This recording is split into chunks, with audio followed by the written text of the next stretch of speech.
El siguiente programa no contiene escenas de sexo ni de violencia. Se recomienda la compañía de un adulto responsable.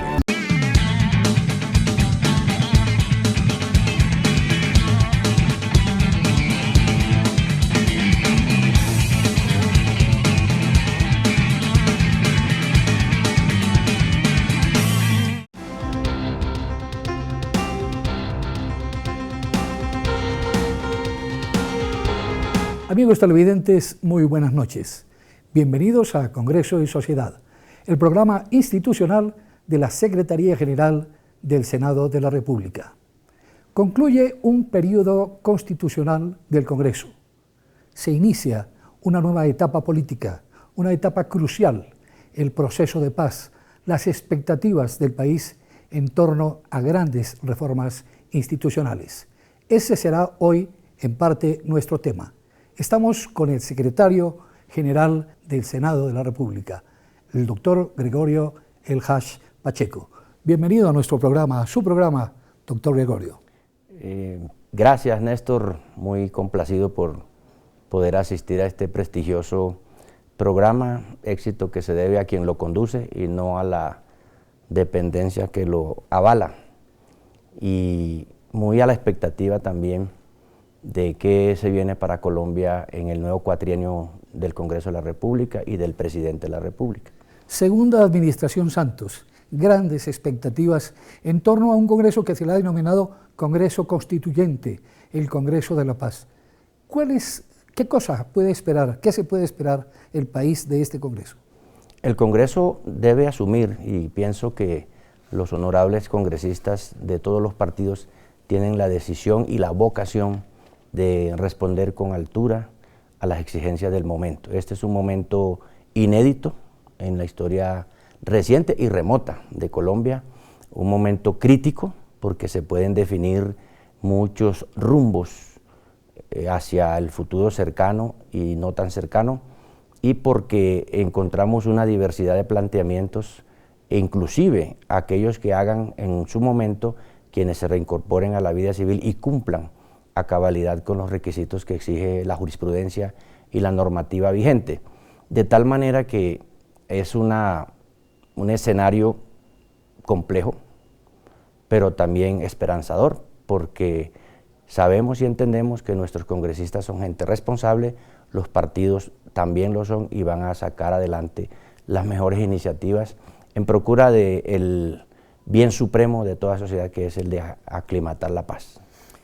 ¿Qué tipo de debate supone la presencia de dos expresidentes de la Asamblea Nacional Constituyente, de un expresidente de la República, en fin, de los grandes líderes de los partidos? Todos los analistas, los comentaristas, los formadores de opinión coinciden en que esa es una característica inédita. Hay dos elementos que se encuentran allí. Uno, la renovada calidad de exposición, retórica, política, ideológica de los protagonistas que van a iniciar el 20 de julio su trabajo legislativo y de control político, y de otro lado, un país que exige un comportamiento político de altura, unos compromisos con las aspiraciones medulares de la sociedad colombiana y unas instituciones que cabalguen sobre los principios de democracia, participación y pluralidad. En ese entorno no podemos esperar menos que el Congreso adelante los mejores debates de control político, de que se tenga memoria en la historia reciente, y también expida para que sea examinado por la Corte Constitucional y expedido por el Congreso las leyes estatutarias, las orgánicas o las ordinarias que haya menester para convertir en realidad aquellas expectativas que se han ofrecido y que se acuerden en las plenarias de Senado y Cámara. Usted, como académico, como observador de la política y del devenir nacional, ha hablado muchísimas veces de que deben reinstitucionalizarse y fortalecerse los partidos. ¿Cómo debe ser esa reinstitucionalización? Se viene avanzando en ello.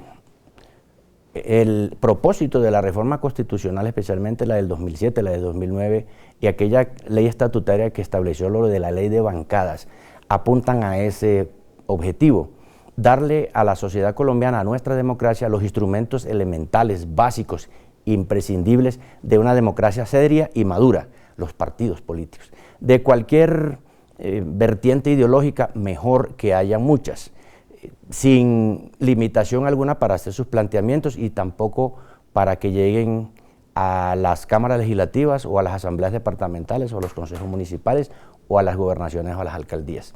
Eso fortalece la democracia, hace vivo el principio de participación que tan caro es a nuestra Constitución y a las democracias verdaderas, de tal manera que ya no es el Congreso de antes donde primaba el individualismo, sino que ahora funciona Senado y Cámara, también gira sobre el eje de las bancadas de cada partido, y en las bancadas designan compromisarios para los diferentes asuntos, y también designan voceros, como lo ordena la ley, según lo sectorial o según la coyuntura, y también hay un comportamiento incluso en los tiempos que se pueden utilizar para los debates de control político, y ahí Colombia ha ido aprendiendo y ha ido mejorando el funcionamiento de un Congreso que tenía una inercia antes de la Constitución de 91 y que gracias a la jurisprudencia y a su propio reglamento interno ha venido entonces avanzando positivamente hacia un comportamiento como lo espera la sociedad y dentro de los mejores estándares internacionales, que ese es un gran logro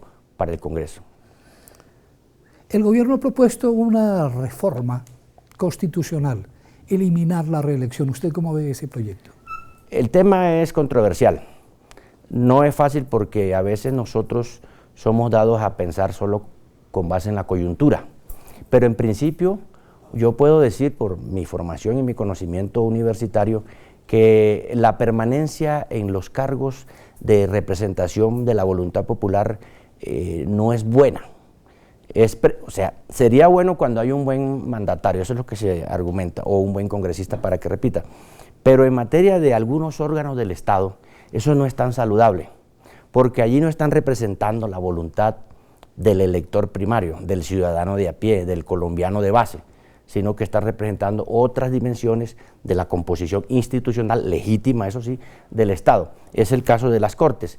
Además, porque tenemos una necesidad de ir renovando el conocimiento de la gente, de los que acuden a esos cargos, la formación, cada día los jóvenes están mejor formados de los que ya cruzamos por los bancos universitarios y ese conocimiento tiene que revertir en pro del mejoramiento del funcionamiento de la sociedad y no quedarse uno ahí estancado y haciendo pues de talanquera para que lleguen ideas nuevas, ideas frescas, nuevos conocimientos, nuevas posiciones.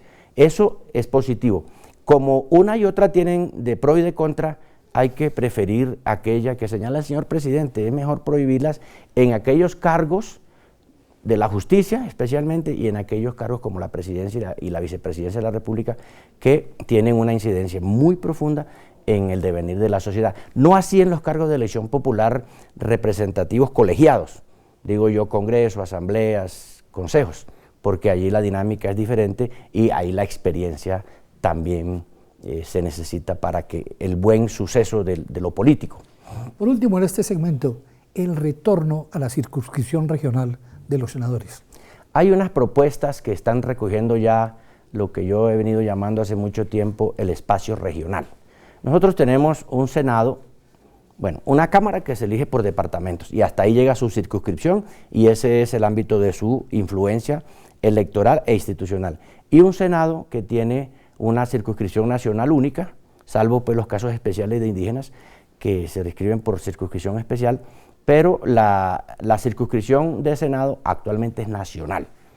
Pero en la práctica hemos visto que esa circunscripción no permite la representación, o mejor, provoca la no representación de vastos sectores de la población y del territorio y de la economía colombiana.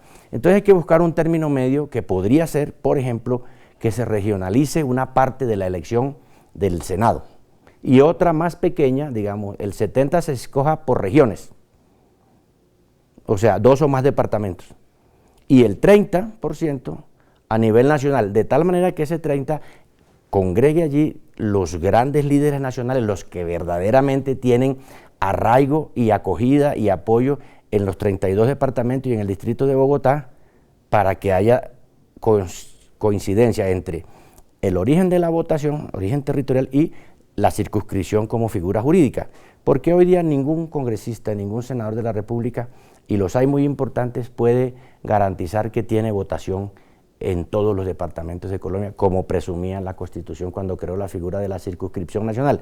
Entonces habría que ir combinando la territorial de departamentos para Cámara, y para Senado podía ser, por ejemplo, una parte más grande, regional, 2 o más departamentos, escogiendo dentro de su territorio los senadores, para que no se quede ningún departamento sin senador, y otro resto más pequeño de circunscripción netamente nacional para provocar los grandes liderazgos nacionales, verdaderamente nacionales. Un diálogo sobre las reformas institucionales que se avecinan para el país con el secretario general del Senado, Gregorio El Hash Pacheco.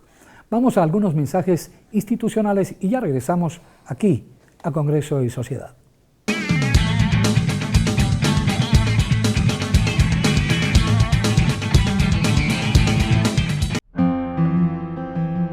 Somos vida, arte, esperanza, libertad, dignidad, la esencia del universo. Somos humanos, somos hijos de Dios, como tú y como yo. Merecemos ser tratados con respeto. Tenemos la responsabilidad de apoyarnos unos a otros. Tú no eres azul, verde, blanco, rojo, no. Tú eres humano y tienes derechos. Pasa la pelota, sigue la jugada. Desde el más grande hasta el más pequeño, todos tenemos derechos dentro y fuera de la cancha. Los derechos humanos son una realidad en Colombia. Conócelos y exígelos. Sí, los derechos humanos en Colombia son una realidad. Comisión Permanente de Derechos Humanos y Audiencias del Senado de la República.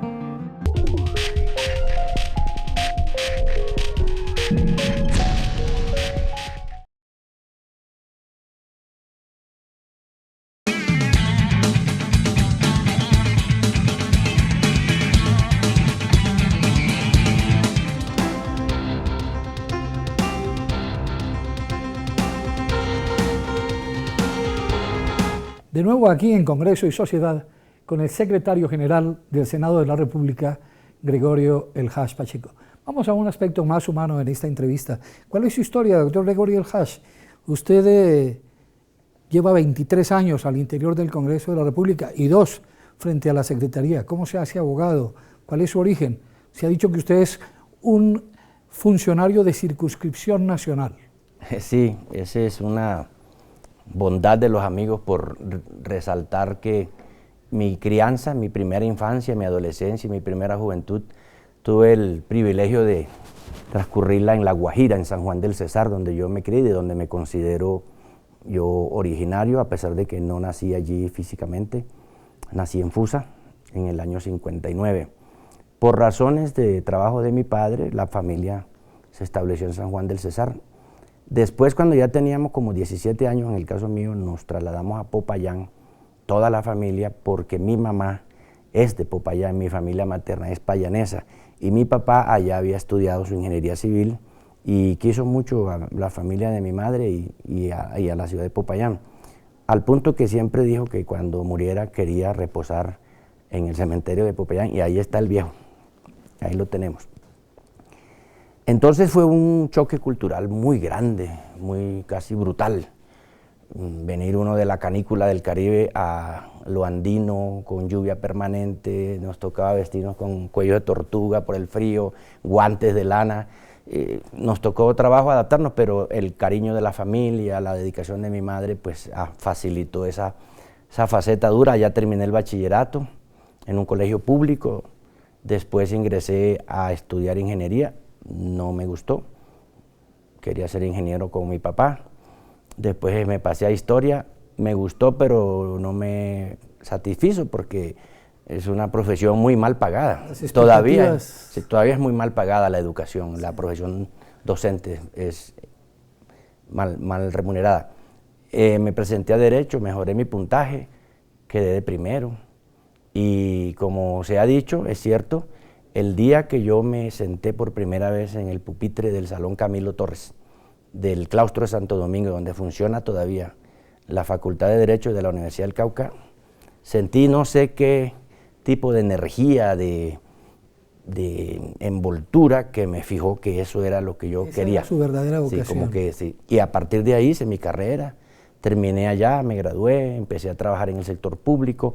En mi estudio universitario hice activismo estudiantil y activismo político. Yo inicié con el movimiento Firmes, que era lo de moda en aquella época para los estudiantes que no participábamos de la izquierda extrema, sino como de la propuesta de izquierda moderada, pero no de los partidos tradicionales.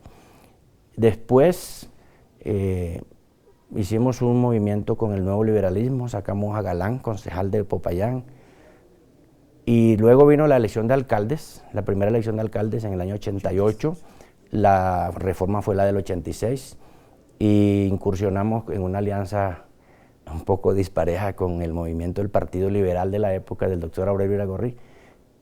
Nos derrotaron los conservadores y a partir de ahí decidimos integrarnos en un solo grupo político y ahí hemos estado. Su encuentro con el doctor Aurelio Iragorri Ormaza, que ha sido una persona muy determinante en su vida. Sí, yo creo que él ha sido mi maestro en política y no solamente en política, en asuntos de ver la vida, en mejorar la vocación de servicio, en el vínculo con la comunidad, de los valores esenciales del ser humano que atraviesan por la decencia en el ejercicio de la política, pero también con la altura que hay que ponerle a las cosas, con la grandeza con que hay que mirar el proceso político y algo muy importante que es escaso hoy día y es la perspectiva histórica y el conocimiento de la historia de los grandes personajes que le sirven a uno también de ejemplo. Él ha sido desde luego mi protector también, mi guía, y tenemos una amistad muy entrañable, pero también muy respetuosa. ¿Y es a través de él que usted llega a Bogotá? Claro, en el año 90 el senador Iragorri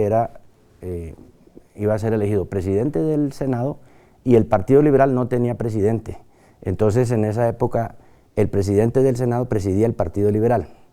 Entonces él tenía las dos calidades, las dos dignidades. Vine a ayudarle en la dirección liberal. Luego vino el proceso de la 7ª papeleta, la constituyente, la revocatoria que le tocó a él enfrentarla y lo hizo con mucha dignidad y con mucho vigor, defendiendo la institución del Congreso. Y ya entonces me quedé acá por un año, yo me iba a quedar aquí hasta el febrero del 92, cuando él terminó su año largo.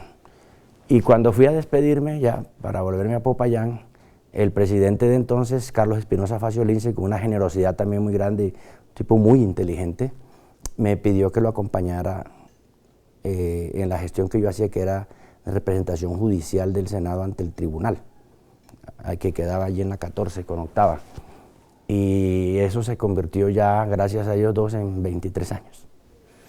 Bueno, vino luego la Comisión de Ordenamiento Territorial. ¿Cuál es la génesis de esa comisión en la que entiendo el doctor Aurelio Iragorri Ormaza también tuvo muchísimo que ver? Claro, en la constituyente crearon en el artículo 38 transitorio una comisión de ordenamiento territorial estatal, compuesta pues por representación de todos menos del Congreso.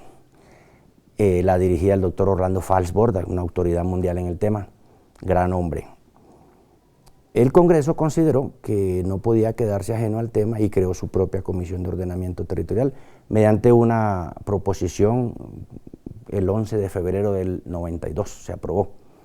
Y con el tiempo, como no existía esa comisión orgánicamente en la planta de personal, con una ley, la 186 del 95, se le dio estructura orgánica y se incorporó a la estructura general del Senado y de la Cámara.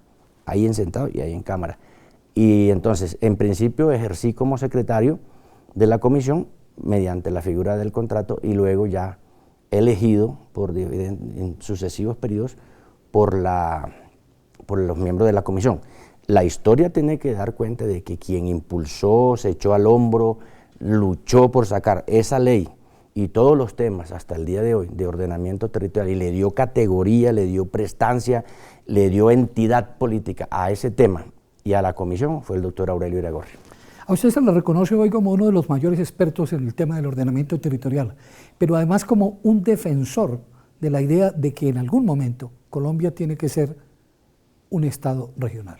Claro, es que la historia es pendular, dicen algunos filósofos, y yo creo que en el caso colombiano puede ser así. Nosotros tenemos un arreglo territorial de república unitaria con supuesta presunta descentralización, que en realidad no funciona como debe ser. Y hoy día los países, los estados y las naciones compiten no desde lo local simplemente y tampoco desde lo netamente nacional, sino del nivel intermedio que se llama región en la mayoría de países. Pues nosotros en Colombia las regiones nos las dio la naturaleza. Ahí están las regiones desde antes de que hubiera aquí una casa, antes de que surgiera el primer habitante de estas tierras. Y eso es lo que tenemos nosotros que aprovechar para potencializar lo que tiene en materia de recursos naturales, productividad, riqueza cultural, para competir con posibilidad de éxito frente a las economías de otros países. Y si nos agrupamos, es decir, la regionalización no tenemos que verla como una amenaza, sino como una fortaleza, como una oportunidad de reconocernos como en realidad somos diversos y agruparnos para que cada uno haga mejor lo que cada uno sabe hacer mejor que los otros. Y así nosotros podemos potencializarlo. Eso en términos económicos ya va andando, sí, pero en términos de la organización político-administrativa es más difícil porque se atraviesa, se entrecruza con los intereses electorales, los intereses políticos, los intereses de algunas partes del país que, digamos, les va mejor si ellos solamente son región y los otros no, porque están como privilegiados, especialmente el centro. Y yo veo que la tendencia mundial es a eso. Países y estados que han sido federales se están volviendo al regionalismo. O países que fueron tradicionalmente centralistas están buscando la alternativa regional. En Europa, aquí en América, en África también se presentan esos casos. Entonces, lo que yo he propuesto, y no solamente soy yo, ni es original mío, es que Colombia debería avanzar a una revolución silenciosa, institucional, y crear el nivel intermedio de gobierno y de decisión institucional que es el nivel regional, que la Constitución lo trae en el 306 y en el 307 y la Ley Orgánica de Ordenamiento lo desarrolló un poco más, pero que falta facilitarle la implementación y eso no se hace no, con decisión política, no tiene más remedio. Aportes a la reinstitucionalización del país con el secretario general del Senado, Gregorio El Hash Pacheco. ¿Cuál es el futuro del Congreso y el futuro particularmente del secretario general del Senado?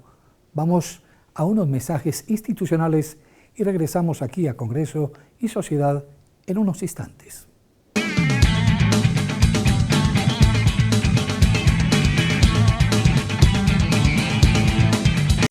El Senado también es interactivo. Para que sepan todo lo que aquí ocurre, visiten nuestra página web www.senado.gov.co. Y si quieren interactuar con nosotros, pueden seguirnos en Twitter @senado.gov.co y @noticiero senado. En Facebook estamos en www.facebook.com/senado.gov.co. Somos un congreso de puertas abiertas.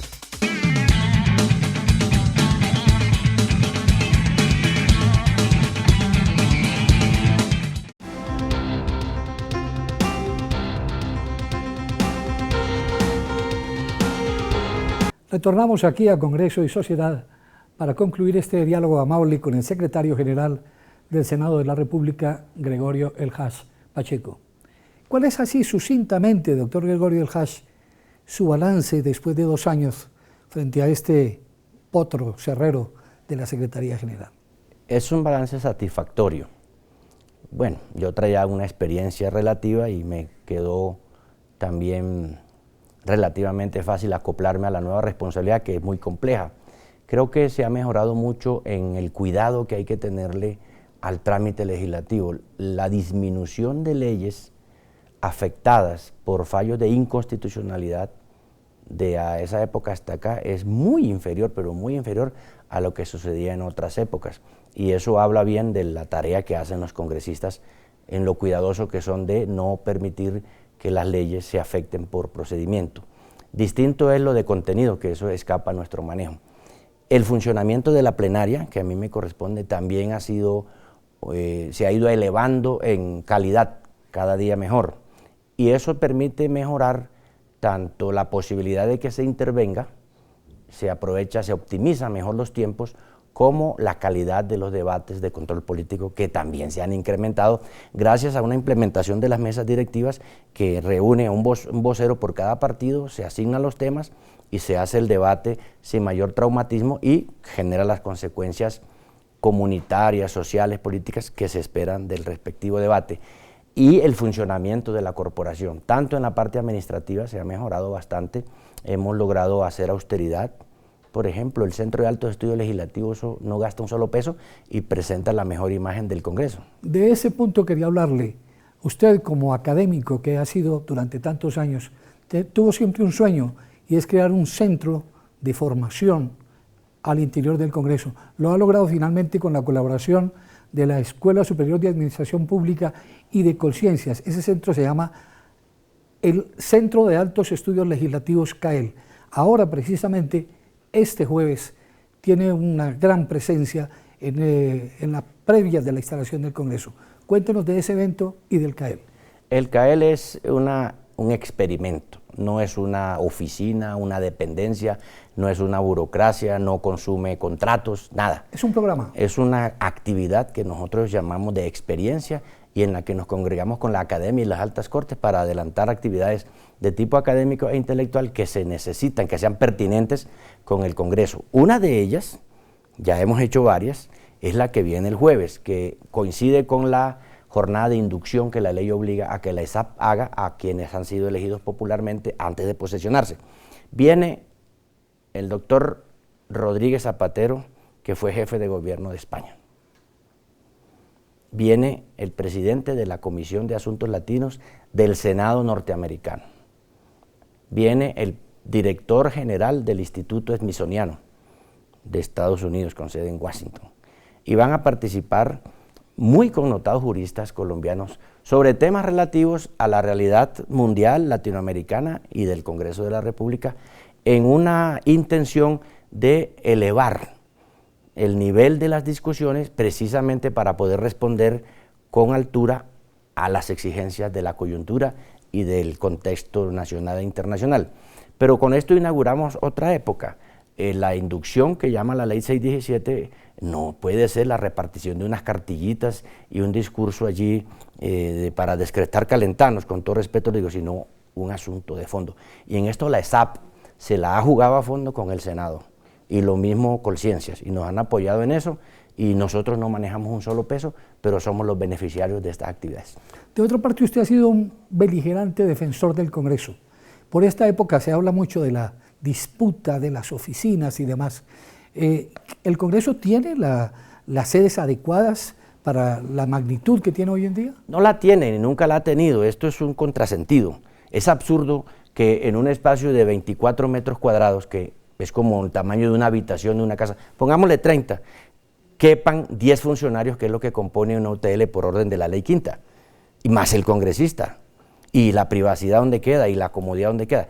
Y tenemos un edificio que se llama el edificio nuevo, pero que ya es muy viejo, que no responde a esa necesidad. No hay baños para las señoras ni para los señores, no hay tránsito para los minusválidos, los discapacitados. Y además buena parte de las oficinas que deberían estar usadas por los congresistas para su trabajo, están ocupadas por oficinas de tipo administrativo que vienen de muchos años atrás.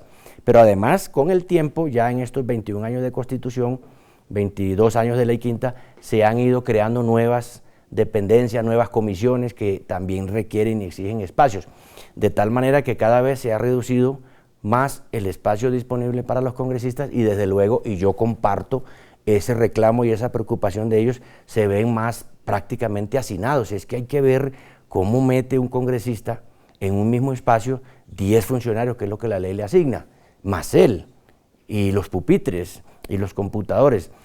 No es nada cómodo, realmente más es el honor y lo simbólico que la realidad física. ¿Y cuál es la solución? Aquí no hay otra y hay que darse la pela, alguien tendrá que hacerlo.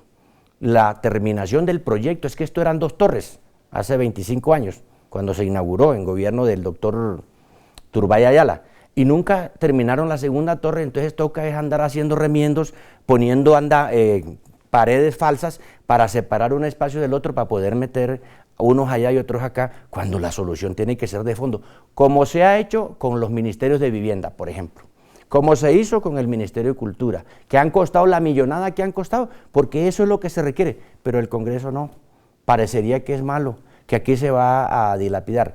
Un buen Congreso, Un Congreso digno, un Congreso eficiente también requiere unas condiciones dignas y cómodas para trabajar. No las tiene. Entonces yo sí vengo señalando la necesidad de que alguien con la autoridad suficiente se apersone de que esa necesidad sea resuelta mediante ese proyecto que ya están los estudios hace tiempo, que ya se ha tenido la plata y la han tenido que devolver porque de pronto la incomprensión de la opinión hace que se sientan amedrentados. Finalmente, pues yo no soy candidato a elección popular alguna, soy un servidor público, un subalterno de ellos, trato de cumplir mi deber y señalo eso como un problema estructural. Hay un buen balance de gestión, indudablemente, doctor El Haj.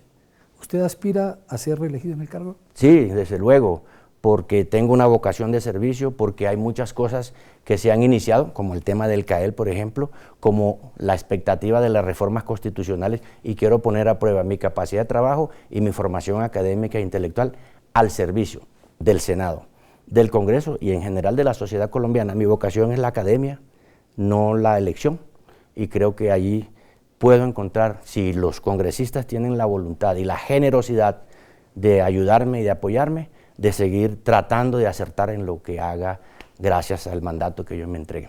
Seguramente que así será, doctor Gregorio El Haj. A ustedes, amables televidentes, los invitamos a contactarnos a través de nuestras redes sociales. Los invitamos aquí, a Congreso y Sociedad, en una próxima oportunidad.